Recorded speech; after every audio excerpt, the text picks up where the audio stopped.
I want to tell you about the experience that regards the fake alien invasion and how this, in a strange way, came back to haunt me recently. So 15 years ago, I went out from my summer house in the garden to take a leak. In this summer house in Sweden called Kolonistugan, I don't really have a real toilet except for a camping toilet. So I went out in the middle of the night to take a leak, and then I saw this kind of UFO-like sighting with amber light in the sky. It felt fake, and I ran in to wake up my girlfriend, and we both watched it for about 3 to 5 minutes. We saw in total about 20 to 25 of these amber lights coming towards us from about maybe up to 2 kilometers away, maybe 50 meters in altitude, coming towards us in a handful of formations, more and more.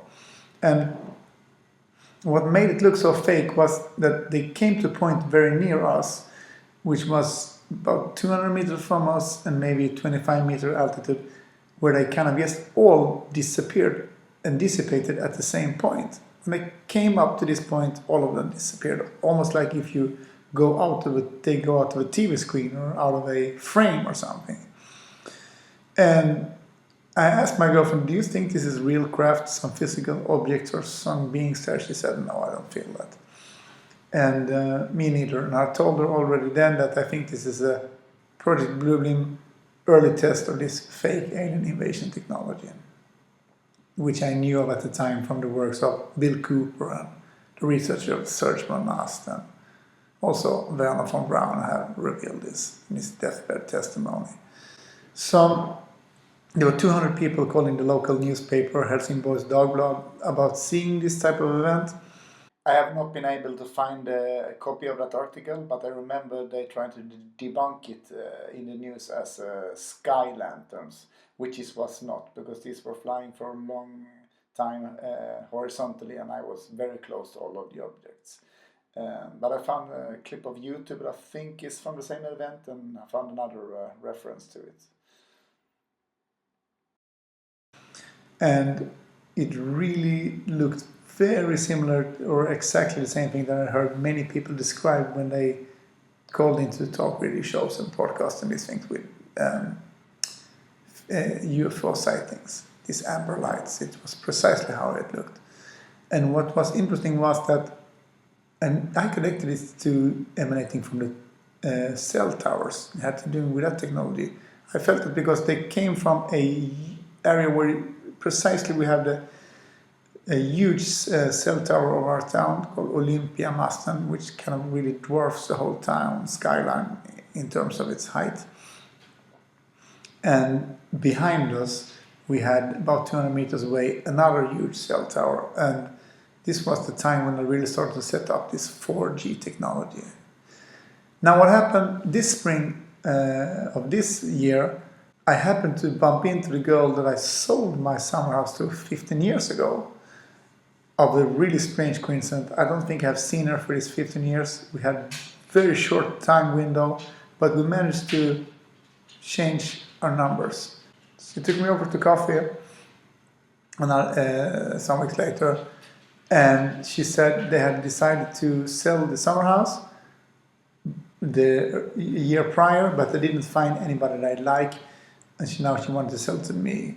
And it wasn't so important the amount of money, because she just had an inheritance from her father.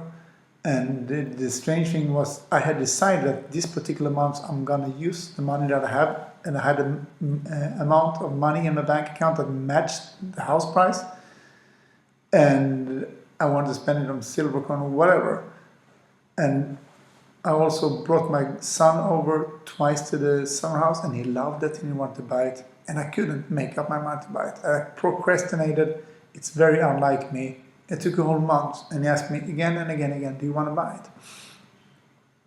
And I felt that, like the voice said to me already in 2009, that the day when they are getting ready to use this fake UFO technology, then you don't want to be here in this summer house. And this is what I remember, so I couldn't buy it. And I took the decision after fasting several days.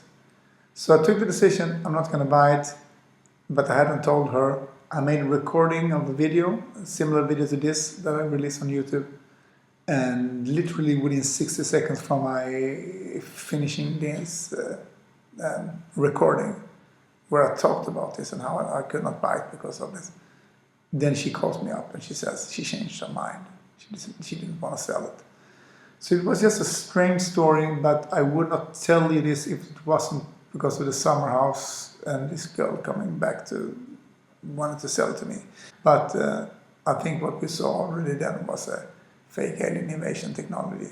I didn't understand really exactly why they would want to do it, but today I know that there's many people who have had prophetic dreams about the rapture, and that at this event they will launch the fake alien invasion because they will blame the disappearance on these fake UFOs.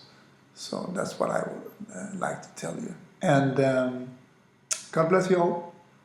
Get ready. Goodbye. On a closing note, I would just like to say that I have personally, for many years, interpreted Matthew 24:6 as when he says wars and rumors of wars. I think he means wars, real wars, and something that is just a rumor of a war, something that is not a real war. People believe it is a war, and that this is a rumor of a war with the aliens, saying that we are at war with them because they came and took people. That is my perspective I like to share. Thank you so much for listening.